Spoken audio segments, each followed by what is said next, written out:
नहीं था, उसके आदमी नहीं थे, तो फिर मारा किसने?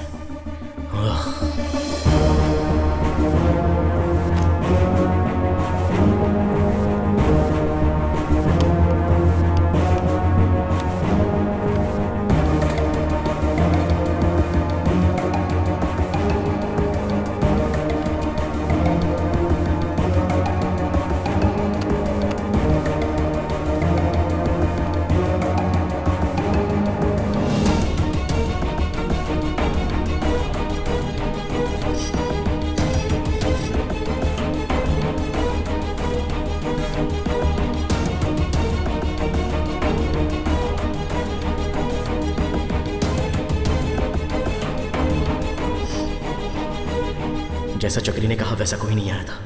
चक्री को बैग किसने दिया? मतलब मारने वाला।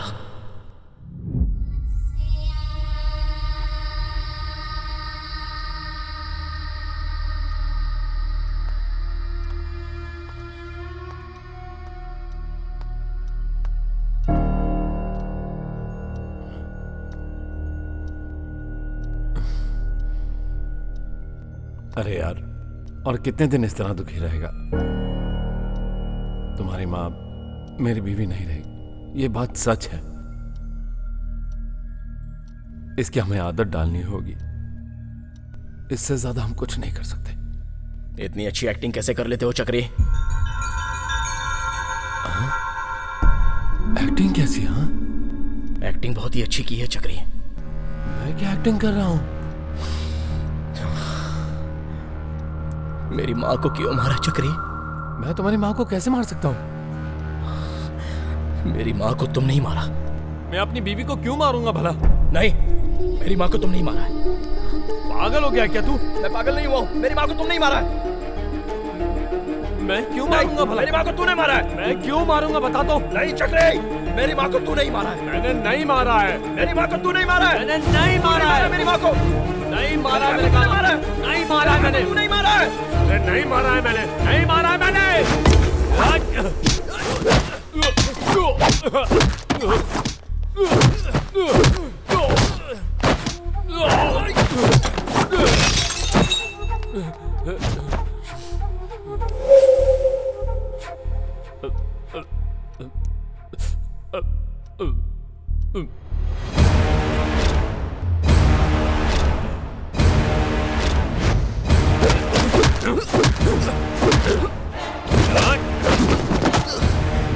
हाँ, मैंने ही मारा है।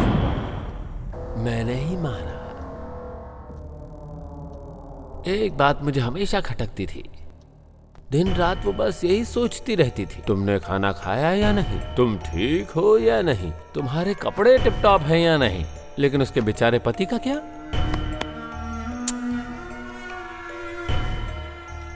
अगर उसे हर बात के लिए तुम्हारी फिक्र थी तो फिर सोचो ना, उसने मुझसे शादी क्यों की? सिर्फ मेरे साथ एक पलंग पर रात बिताने के लिए। मेरे जो दुख है, मेरी जो तकलीफ है, मेरी जो परेशानी है, कभी उसने मुझसे पूछा क्या? वो मुझसे जब भी बात करती थी, हर बात तुम्हारी होती थी और कुछ भी नहीं। तो फिर मुझे क्या जरूरत थी ऐसी बीवी की? जब से मेरी शादी हुई तब से मुझे बस एक ही बात का शक था कि आखिर तुम दोनों के बीच में चक्कर क्या है। जब देखो वो तुम्हारे ही कमरे में रहती थी। वो तुम्हारी माँ थी क्या?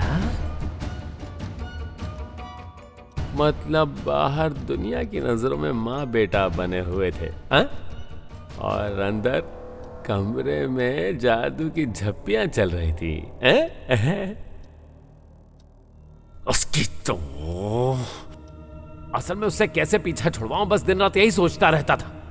और तभी एक बंदा आया, बोला 1 करोड़ रुपया देगा। उसने कहा कि अपनी बीवी को मार दे। पर क्यों मारूं सर? ऐसा बोलने का मन भी नहीं किया मेरा। एक तरफ 1 करोड़ रुपए और दूसरी तरफ माँ बेटे की जोड़ी, जिसमें मैं एक कबाब में हड्डी की तरह था, है ना? तुम्हारी माँ की जान बहुत कीमती थी, किसी को वो चाहिए थी, तो मैंने उसे मार डाला। पर मैंने उसे यूं ही नहीं मारा। ये देखो, इसी भगवान की पूजा कर रही थी।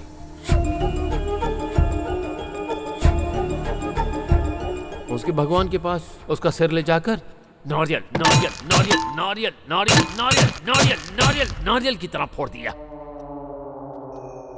पर वो मरी नहीं। ये देख, इसी दीवार पर 20 बार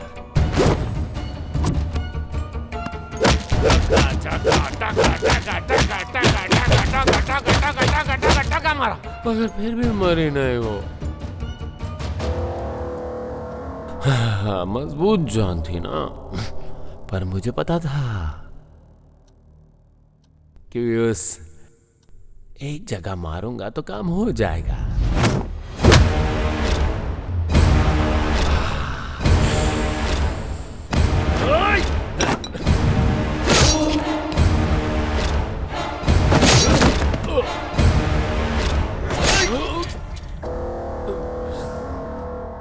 किसने मारने को कहा था तुझे? किसने मारने को कहा था? नहीं, जो कुछ भी किया है ना जीजा ने किया है, मैं सच कह रहा हूँ। मैंने खुद अपने कानों से सुना है। अभी तक जो कुछ भी हुआ सब उसी का गेम था। अगर मैं कहीं चला जाऊंगा तो उससे मिलूंगा कैसे? पहले ये देखना होगा कि वो है कौन, इसलिए मैं यहीं पर बैठा हूं।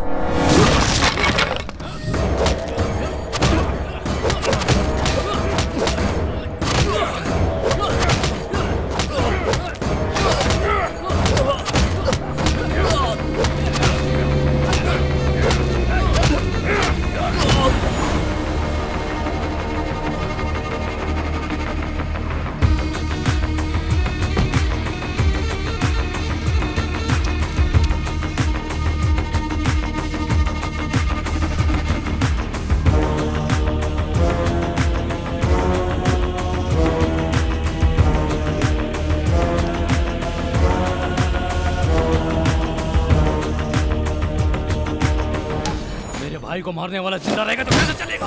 कैसे चलेगा?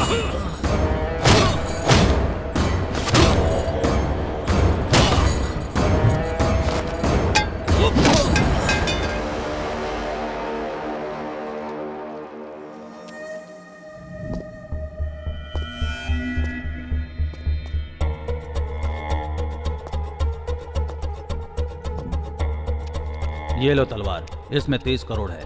बाकी का 30 काम होने के बाद भेज दूंगा।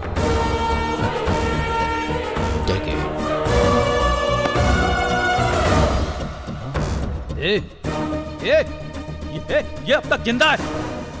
इसने हमें देख लिया है। अगर ये जिंदा रहा तो हमारे लिए प्रॉब्लम हो जाएगी। इसे मार दे, मार दे। यहाँ इतने लोग हैं, तुम्हें क्या लगता है कि इसको ऐसे ही छोड़ देंगे? इसे छोड़ना नहीं, किसी भी हालत में जिंदा नहीं रहना चाहिए। इसकी वजह से बहुत बड़ी प्रॉब्लम हो जाएगी। छोड़ना नहीं। उसको मारने से पहले यहाँ से कोई नहीं बचना नहीं चाहिए। तलवार मार दो इसे, मार दो इसे। बचपन से पुलिस और कोर्ट के चक्कर लगाते हुए बिताया है, इसलिए मारने से पहले हमेशा आखिरी इच्छा पूछना मेरी आदत है। चल बता, तेरी लास्ट इच्छा क्या है? बस 10 मिनट रुक जा, फिर मार दे। किस लिए? जिंदगी में बहुत मेमोरीज होती हैं, कहते हैं मरने से पहले वो सब याद आती हैं। बस वो एक बार याद कर लेता हूँ, उसके बाद मार देना। तेरे लिए मैं इतना टाइम वेस्ट नहीं कर सकता। इसे मारकर इसका वीडियो मुझे सेंड कर देना। हाँ।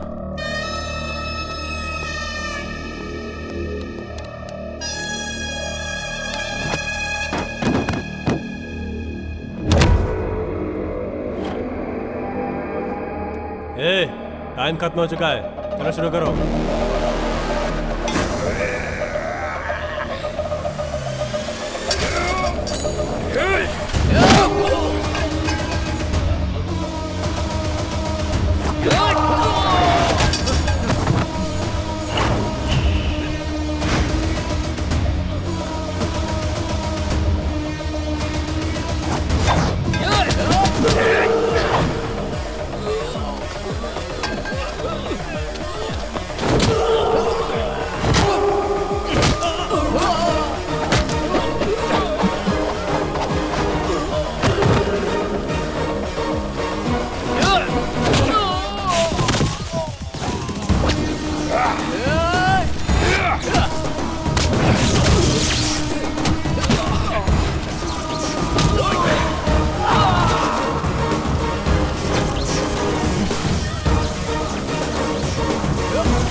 पहले ही मार सकते थे ना, 10 मिनट का टाइम क्यों मांगा?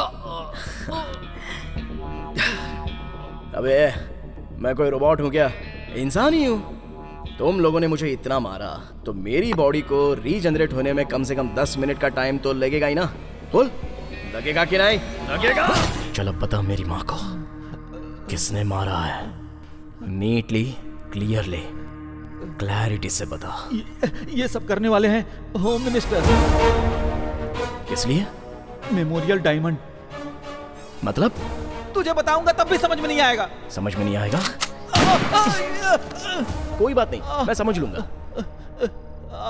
बताएगा या फिर से गोली मारूं? बताता हूँ। बता।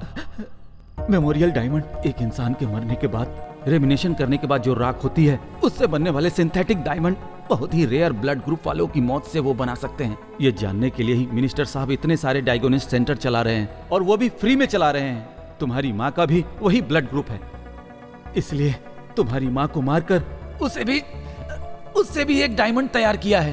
अब तक उन्होंने 40 लोगों को मारा है। किस लिए? क्या मिलेगा उससे? क्या मिलेगा उससे? करोड़ों रुपए मिलेंगे। ग्रहों के लिए पत्थर और भगवान की अंगूठी पहनते हैं ये सोचकर कि हमारे साथ कुछ अच्छा हो। उसी तरह ऐसे इंसान की मौत से आने वाले डायमंड के जरिए वो मरा हुआ इंसान हमारे साथ ही है और वो हमारी रक्षा करेंगे। ये सोच रखने वाले अब्रॉड में कई दौलतमंद करोड़ों में कमाते हैं। वहां पर उस डायमंड की वैल्यू हमारे नॉर्मल डायमंड से 10 गुना ज्यादा है। समझ में आया क्या? नॉर्मल डायमंड की कीमत 1 करोड़ रुपए होगी तो उस डायमंड की कीमत 10 करोड़ होगी। इसलिए ये सब किया। ये सब भी मानते हैं क्या? क्यों नहीं मानेंगे? मंदिर के बाहर भिखारियों को 1 रुपया देने के बजाय अंदर हुंडी में लाखों लाख रुपया डालते हैं कि नहीं? अपनी भलाई के लिए कहते हैं ये मान्यता है। ये भी एक मान्यता है। मान्यता। तो फिर जीजा और होम मिनिस्टर एक ही हैं। इस बिजनेस को स्टार्ट करने वाले वही दोनों हैं। उन दोनों के बीच में हुए फाइनेंशियल प्रॉब्लम की वजह से जीजा ने होम मिनिस्टर को टारगेट किया था। उसी समय होम मिनिस्टर तुम्हारी माँ को मारकर उसका इल्जाम जीजा के सर पर डालकर तुम्हें जीजा को मारने के लिए मजबूर कर दिया। तो फिर तलवार को भी होम मिनिस्टर ने ही क्रिएट किया है तुम्हें मारने के लिए। तुम्हें मारने के बाद तलवार और मिनिस्टर फिर से इस बिजनेस को कंटिन्यू करेंगे। इंसान के मरने के बाद उसके राख से पैसे कैसे कमा सकते हैं? आज मिनिस्टर का बर्थडे है। उस राख की वैल्यू कितना करोड़ है मिनिस्टर के पैलेस में जा, तुझे खुद समझ में आ जाएगा। Good, very good. बहुत क्लैरिटी से बताया तूने। Thank you. Thank you. Thanks for your valuable information. अब तेरी जान से मुझे कोई काम नहीं है। नहीं।